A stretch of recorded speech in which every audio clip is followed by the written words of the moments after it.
हमारे साथ big boss fame और भोजपुरी सिंगर दीपक ठाकुर मौजूद हैं। मैं सीधा ही उनसे बात करूंगा। दीपक, मेरा सवाल आपसे ये है कि सरकार ने एक कदम उठाया है, जो चाइनीज़ ऐप हैं उनको बंद कर दिया है। टिकटॉक आपने सुना है, काफ़ी लोगों को फेमस भी किया है, फेमस भी हुए हैं, काफ़ी सेलिब्रिटी भी बन गए हैं। क्या लगता है कि सरकार का ये कदम कैसा है? बिल्कुल सही है। देखिए, सरकार अगर कुछ भी उनके हिसाब से उन्होंने पर्टिकुलर चाइनीज़ ऐप को बैन नहीं किया। उन्होंने पर्टिकुलर उनके तरफ से स्टेटमेंट आया है कि जो चीज़ आदमी के प्राइवेसी में और यहाँ के डाटाज कलेक्ट, अभी जैसे आपको पता है कि इंडिया और चाइना का संबंध कैसा है, बॉर्डर पे लोग शहीद हो रहे हैं। और यहाँ पे अगर हम लोग इनडायरेक्टली या देखिए, बहुत सारी चीज़ें हैं जो इंटरनेशनल लेवल पे, जैसे हम व्यापार ये करना वो सब तो बड़े बड़े लेवल की चीज़ है। लेकिन अगर हम लोग अपने घर से अगर इनडायरेक्टली अगर उनको कुछ पहुंचा सके, मतलब कि कुछ हम पहुंचा सके, उनकी इकोनॉमी पे अगर इसका असर पड़ सके तो हम लोग करेंगे। और जाहिर सी बात है, प्राइवेसी पे ये अफेक्ट करता है। पहले आप अपना ईमेल आईडी दीजिए, ये दीजिए, वो दीजिए, बहुत सारी चीज़ें होती हैं, बिगो हो गया और भी बहुत सारा ऐप है इसमें। तो हमारे हिसाब से ये बहुत सही कदम है और हमको सही लगा।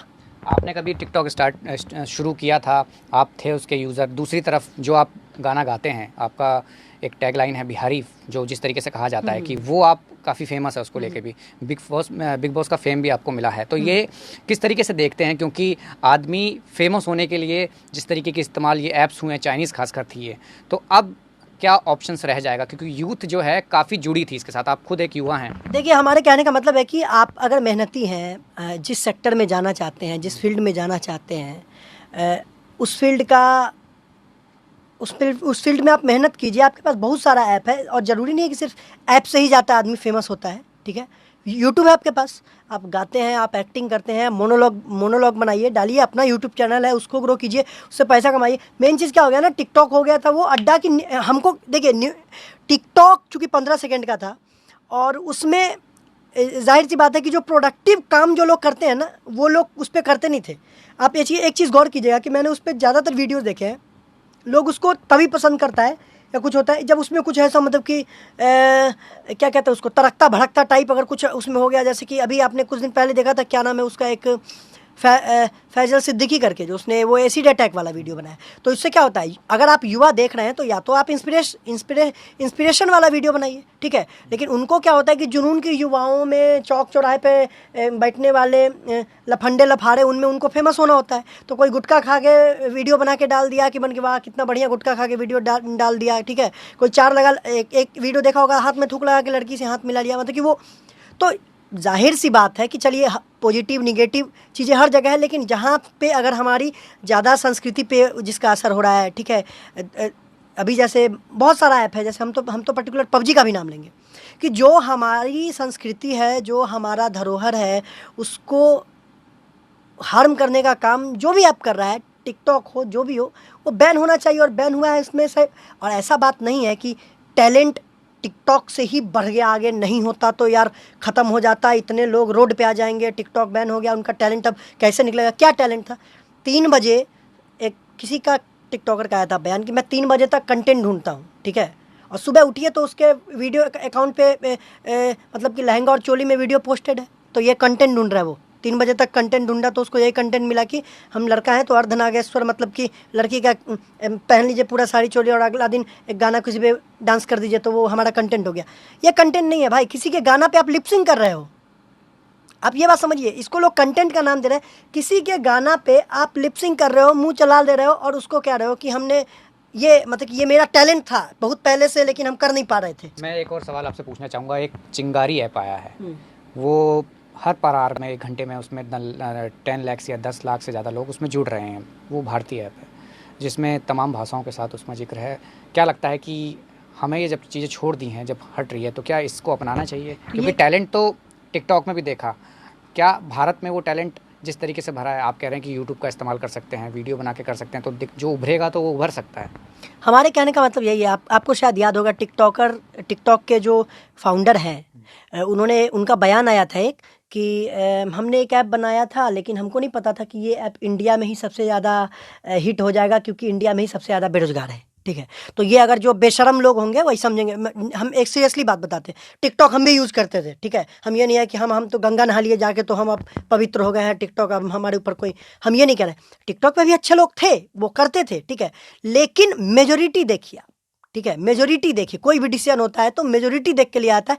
वो वहाँ से कोई वीडियो निकला कितना हार्म करता है, क्या कर सकता है लोगों को, माइंडसेट कैसे बदल जाता है लोगों का। मतलब टिकटॉक बनाने के चक्कर में कितने लोग मर गए कि कुछ अलग फनी वीडियो बनाते हैं, कुछ अलग ऐसा कि मतलब कि 10वें मंजिल पे खड़ा होकर उल्टा लटक के और मतलब कि हम सेल्फी ले रहे हैं और टिकटॉक बना रहे हो। तो ये बात समझिए कि युवाओं के दिमागों पे कितना हार्म हो रहा है। अच्छा, मेरा एक सवाल ये चिंगारी ऐप के बारे में था आपसे कि चिंगारी ऐप, अगर देखिए हम फिर वही कह रहे हैं कि कोई भी ऐप हो, इंडियन ऐप है तो होप सो अच्छा हो, बढ़िया होगा। और हम ज़्यादातर स्वदेशी देसी यूज़ करें तो ज़्यादा बढ़िया है। अभी फ़िलहाल अपनी देश की इकोनॉमी के लिए भी और अपने देश के जवानों का भी मनोबल बढ़ेगा उससे। यहाँ के जो बनाने वाले, क्रिएट करने वाले हैं, उनका भी मोटिवेशन होगा कि यार यहाँ के लोगों को का प्यार मिल रहा है। मेरा आखिरी सवाल आपसे ये है कि अब जिस तरीके से पूरा प्रकरण आपने देखा है, सब जगह इस तरीके से बैन किया जा रहा है, आपके भी लाखों फॉलोअर्स हैं, क्या कहेंगे? क्योंकि आपको जब देखेंगे सब आपसे यही पूछेंगे कि आपने क्या कदम उठाया। बिल्कुल सही बात है। हम तो पहले ही अनइंस्टॉल कर दिए थे टिकटॉक। बनाए थे 1-2 वीडियो हम अपने गाने वाने पे बनाते थे, बट उसके बाद फिर हमको पता नहीं क्यों मन उब गया। ये कांड भी इधर से पहले भी हुआ। तो जो भी है, अगर आपके अंदर टैलेंट है, टैलेंट कभी रुकेगा नहीं। आपको किसी मतलब कि ज़रूरी नहीं है कि आप टिकटॉक का इंतज़ार कर रहे थे अभी तक, ठीक है। यूट्यूब है आपके पास, आप गाते हैं यूट्यूब पे डालिए, ठीक है। आप डांस करते हैं, अच्छा, यूट्यूब पे डालिए, अपना अकाउंट बनाइए। आप मतलब ट्रैवल करते हैं, घूमते हैं, अपना ब्लॉग बनाइए। मतलब कि बहुत सारी चीज़ें हैं जो आप कर सकते हैं, ठीक है। बहुत बड़ा प्लेटफॉर्म है।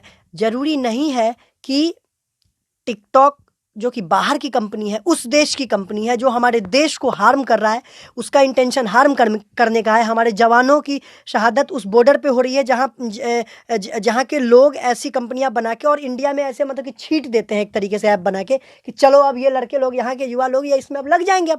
अब इनको कोई काम धाम नहीं होगा, अब ये इसमें लगेंगे। इनको लगेगा कि यही मेरा टैलेंट है। तो ये रियल टैलेंट नहीं है कि आप मतलब कि टिकटॉक बनाने के चक्कर में और लोगों को इंटरटेन करने के चक्कर में किसी को नीचा दिखाते हुए कोई वीडियो बना दिए कि 4 लड़का गया, अरे हम तो उसको गाली देके, 15 सेकंड का वीडियो था, हम तो उसको गाली देके बॉस बन गए, ये वो। तो ये युवाओं के मानसिकता पे कब्जा करने टाइप का था ऐप। हमको लगता है कि ये बैन हुआ है, बहुत सही हुआ, बहुत पहले हो जाना चाहिए था। चलिए, देर आए दुरुस्त है। और हमको पर्सनली लगता है कि अब जो भी कलाकार हैं जो अपने आप को टैलेंटेड, बहुत ज़्यादा टैलेंटेड समझते थे, वैसे कलाकार टिकटॉक पे जो फालतू के वीडियोस बनाते थे, जो मेजोरिटी में थे, वो अब अपने आप को समझेंगे कि उनके अंदर कितना कला है और अब अपने असल काम पे वो लोग लौटेंगे। बिल्कुल जाहिर सी बात है, सरकार का ये जो कदम था उसको काफ़ी लोग सराह रहे हैं। खुद दीपक ठाकुर जो एक भोजपुरी सिंगर हैं, बिग बॉस फेम है, जिन्होंने साफ कहा है कि सरकार ने जो कदम उठाया है बेहद ही शानदार कदम है। और जिस तरीके से जो टिकटॉक यूज़र्स की बात कर रहे हैं, जो टैलेंट है वो आप अपने अकाउंट के जरिए, भारतीय ऐप के जरिए उसको उठा सकते हैं, उसका फ़ायदा। लेकिन जिस तरीके की तस्वीर अब तक देखी है, जवानों की शहादत को जिस तरीके से एक विरोध दर्ज जो देश भर में हुआ था, दीपक भी खुद जिस तरीके से विरोध दर्ज कर रहे हैं, तो साफ सी बात है कि जिस तरीके की तस्वीर अब तक सबने देखी, वहाँ हर एक अपना एक कदम बढ़ा रहा है। और यही वजह है कि दीपक ठाकुर ने भी यही कहा है कि वो भी सरकार के इस कदम से सहमत हैं। कैमरा पर्सन जहांगीर के साथ राहुल प्रकाश, न्यूज़ 24 दिल्ली।